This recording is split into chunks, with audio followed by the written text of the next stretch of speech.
अस्सलामुअलैकुम नाज़रीन कराम, नई वीडियो में आपको खुश आमदीद कहते हैं। आज बहुत ही अहम खबर अडियाला जेल से आई है। आज साइफर केस की समाअत थी और FIA 10 गवाहान के साथ पहुंची हुई थी। सरकारी वकला पहुंचे हुए थे, जज साहब भी पहुंचे हुए थे। फिर क्या हुआ था, बड़ी इम्पोर्टेंट तफसीलात हैं। जबकि आज बुशरा बीबी की भी इमरान खान से मुलाकात हुई है और इमरान खान ने अपने वकला को कुछ बातें कही हैं जो कि इंतहाई सेंसिटिव और हसास हैं, वो आपसे शेयर करनी है। जहर देने के हवाले से इमरान खान ने आज बताया है। लेकिन सबसे पहले सुप्रीम कोर्ट बार एसोसिएशन का आज इलेक्शन है, पोलिंग हो रही है, मुल्क भर में हो रही है, चारों सूबों में, और चारों सूबों के साथ साथ मरकज़ में भी सुप्रीम कोर्ट बार एसोसिएशन का इलेक्शन है। पिछले प्रेसिडेंट हामिद खान पाकिस्तान तहरीक इंसाफ ग्रुप के हैं। आज फिर कांटेदार मुकाबला है। एक तरफ हामिद खान है जबकि दूसरी तरफ आसमा जहांगीर का ग्रुप है।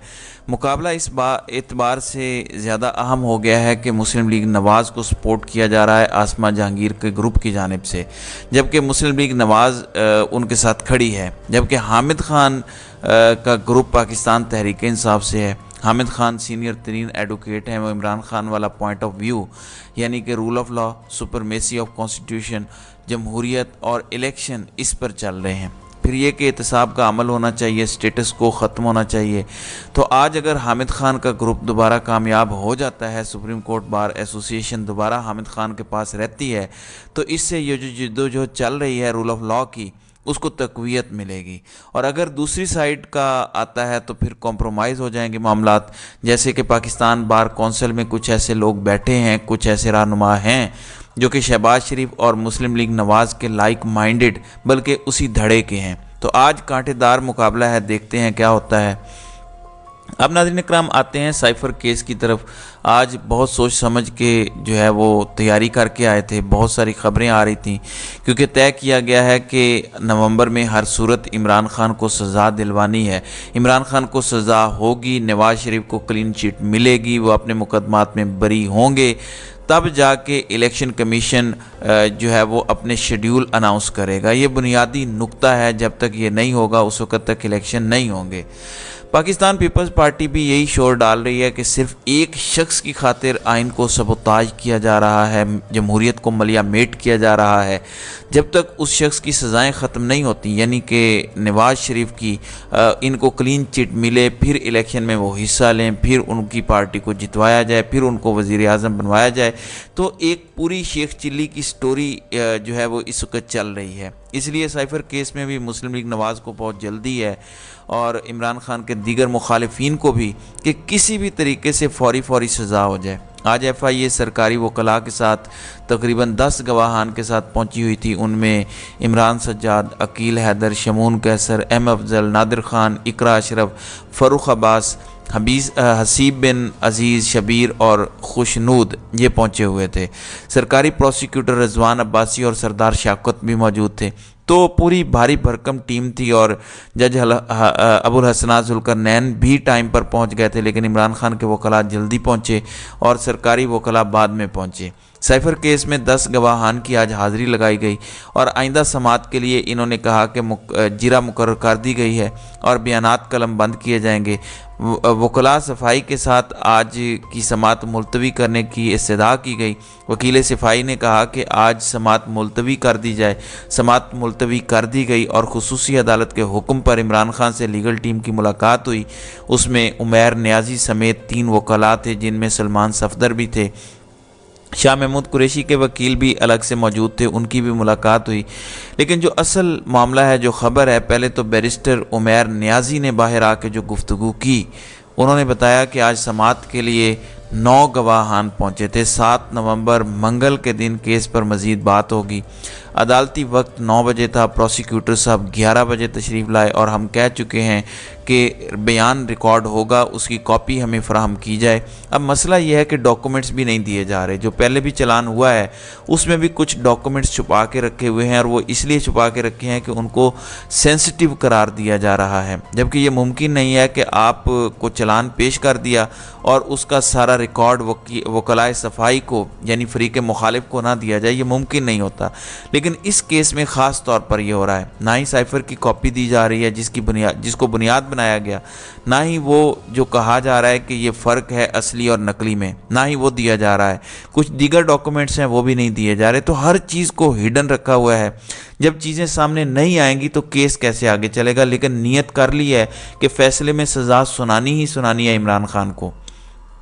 अब उमैर नियाज़ी कह रहे थे कि हम कह चुके हैं कि जो बयान रिकॉर्ड होगा उसकी कॉपी हमें दी जाएगी। कौंसल मीटिंग हमारे मुताबिक नहीं करने दी जा रही, यानी जो वकला के साथ इमरान खान की मुलाकातें हैं वो जो एक प्रॉपर फोरम होता है वो नहीं करने दिया जा रहा, उसमें सीक्रेसी है, उसमें मशवरा करना होता है। तो जो शिकायतें सामने आई हैं वो बड़ी दिलचस्प हैं। इमरान खान का कहना है और आज वकला ने भी बताया कि हम इमरान खान से मुलाकात करते हैं तो वहाँ पर आ जाते हैं खुफिया लोग और दीगर जेल का अमला आ जाता है, वो आकर बैठ जाते हैं, छोटे से कमरे में मुलाकात करवाई जाती है और वो सारे का सारा कॉन्फ्रेंस रूम बग्ड होता है, उसमें जो भी बात करें वो रिकॉर्ड हो जाती है। ज़ाहिर है इनकी अपनी स्ट्रेटजी है, लेकिन सारी बातें जब सुनी जाएंगी तो वो क्या करेंगे। इंतहाई हसास मामला है, हमें तहफ़्फ़ुज़ात हैं कि हमारी बातें कोई और सुन रहा है और 9 मई का बहाना बनाकर एक मकबूल जमात को दीवार से लगाने की कोशिश की जा रही है। इमरान खान ने साइफ़र केस में लंदन प्लान की भी बात की। उसमें उन्होंने कहा है कि इस पर इतने बंद माहौल में बात नहीं की जा सकती।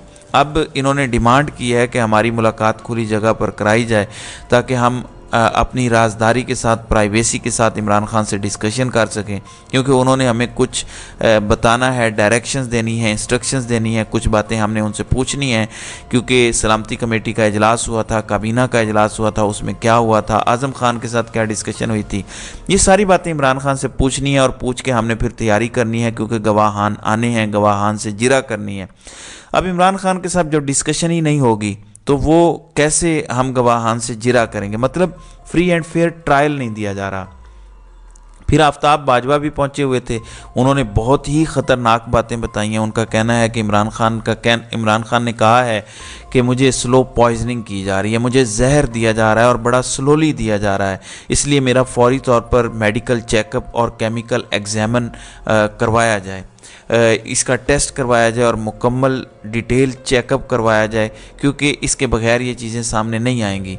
और वो कहते हैं कि मुझे शुबा है, मुझे शक है कि मुझे जहर दिया जा रहा है। और आफ्ताब बाजवा ने यह बात की है और उन्होंने कहा है कि चीफ जस्टिस ऑफ पाकिस्तान से हम मुतालबा करेंगे कि हमें इंसाफ फराहम किया जाए। और चीफ जस्टिस आमिर फ़ारूक की मुलाकात और वीडियोज़ मौजूद हैं। ये भी आफ्ताब बाजवा ने क्लेम किया है कि chief justice Islamabad high court Aamir Farooq, Nawaz Sharif और शहबाज शरीफ के साथ मिले हुए हैं और हमारे पास इनकी मुलाकात की वीडियोज़ मौजूद हैं। जबकि इमरान खान ने कहा कि हमें साबिक वज़ीर आज़म वाली सहूलियात नहीं दी जा रही और हम दरख्वास्त करेंगे कि डॉक्टर्स की टीम इमरान खान का मुआयना करे। इमरान खान ने यह खुलकर बात की है। जेल सुपरिटेंडेंट और डिप्टी सुपरिटेंडेंट मौजूद थे। इमरान खान ने यह भी बताया कि इवन जब मैं अपनी अहलिया से मुलाकात करता हूँ, अपनी बहनों से मुलाकात करता हूँ, तो उस वक़्त भी इंटेलिजेंस के लोग बैठे होते हैं, ISI के लोग भी मौजूद होते हैं, दीगर इदारों के लोग भी मौजूद होते हैं और जेल के हुक्काम भी मौजूद होते हैं जब मैं मुलाकात कर रहा होता हूँ। इमरान खान ने कहा कि मुझे स्लो पॉइजनिंग हो रही है, मेरा एक डिटेल्ड चेकअप करवाया जाए। इसके अलावा इमरान खान ने कहा कि इदारे आज़ाद नहीं हैं, कम से कम अदालतों को आज़ाद होना चाहिए। और इमरान खान को ज़ख्मी हालत में अदालत तलब किया गया इस्लामाबाद हाई कोर्ट में। तो फिर उन्होंने कहा कि मफरूर मुलजिम को एयरपोर्ट पर ही बायोमेट्रिक की सहूलत फराहम की गई और मुझे इस्लामाबाद हाई कोर्ट बुलाया गया ज़ख्मी होने के बावजूद, और हमें दस्तावेज़ात में मुआवनत नहीं की जा रही। हमें ओपन फॉर्म में मुलाकात करवाई जाए, यानी खुले माहौल में मुलाकात करवाई जाए जहाँ हमारी गुफ्तगू बग ना हो। अदालत ने हमारे साथ ताउन किया। इमरान खान ने कहा कि मुझे घर का खाना नहीं दिया जा रहा, साइफ़र से मुतल्लिक़ कोई दस्तावेज़ात हमें फ़राहम नहीं की गई, तमाम दस्तावेज़ात फ़ाइल्स में हैं। आफ्ताब बाजवा ने कहा कि हमारा सुप्रीम कोर्ट का इलेक्शन था, उसके बावजूद हम आए और सुबह 9 बजे वहाँ पहुँचे हुए थे। तो सिचुएशन बड़ी दिलचस्प है और आज फिर कार्रवाई आगे नहीं बढ़ सकी। शाह महमूद कुरैशी ने इस दौरान इस्लामाबाद हाई कोर्ट में चैलेंज की हुई थी अपनी ज़मानत भी, और ये सारा ट्रायल भी। तो देखते हैं कि क्या होता है। वो वही फैसिलिटी मांग रहे हैं जो नवाज शरीफ को दी गई। अब तो वैसे एक स्टैंडर्ड सेट हो गया है, तो इसके अकॉर्डिंगली होना चाहिए। दूसरी जानिब इमरान खान से उनकी अहलिया बुशरा बीबी की मुलाकात हुई है। अब इस सारी सिचुएशन में एक तरफ तो इमरान खान को साइड पर लगाने की कोशिश की जा रही है, दूसरी जानिब पाकिस्तान पीपल्स पार्टी भी मैदान अमल में उतरी हुई है। नदीम अफजल चंद ने कह दिया है कि वोट को इज्जत दो वाले अब बूट की इज्जत कर रहे हैं। ज़ियाउल हक से इनका सफ़र शुरू हुआ और बूट पे आकर ख़त्म हुआ है, यही इनका मुकद्दर है। पीपल्स पार्टी काफ़ी एग्रेसिवली आ रही है। फिर इसके बाद फैसल करीम कुंडी ने कहा कि पीपल्स पार्टी इंतखाबात में लेवल प्लेइंग फील्ड की बात करती है तो दोनों के माथों पर पसीना आ जाता है। सिर्फ एक शख्स के लिए कानून का पैमाना मुख्तलिफ होने से कई सवालात जन्म ले चुके हैं। सिर्फ एक शख्स की खातिर इंतखाबात में ताख़ीर हो रही है। इलेक्शन कमीशन इंतखाबात की तारीख का ऐलान करके अपनी आइनी जिम्मेदारियां पूरी करें। इंतखाबात की तारीख का ऐलान ना होने से मुल्क की साख ख़राब हो रही है। सिर्फ सिंध में सरकारी मुलाजमीन का तबादलों का तूफ़ान है, बाकी 3 सूबों में नहीं है, ये बात दुरुस्त भी है। दूसरी जानिब शहबाज काबीना और नवाज शरीफ के साथ काम करने वाले जो लोग थे वो मौजूद हैं इस वक्त काकड़ काबीना में भी और नकवी काबीना में भी। आज इलेक्शन कमीशन ने भी इस बारे में हेयरिंग की है कि ऐसे वज़रा को क्यों ना फ़ारिग कर दिया जाए, लेकिन लगता नहीं है कि इनको फ़ारिग किया जाएगा जो नज़र आ रहा है। तो नाज़रीन इकराम, आपकी इस वीडियो के हवाले से क्या राय है? आप अपनी राय का इजहार कमेंट सेक्शन में ज़रूर कीजिएगा।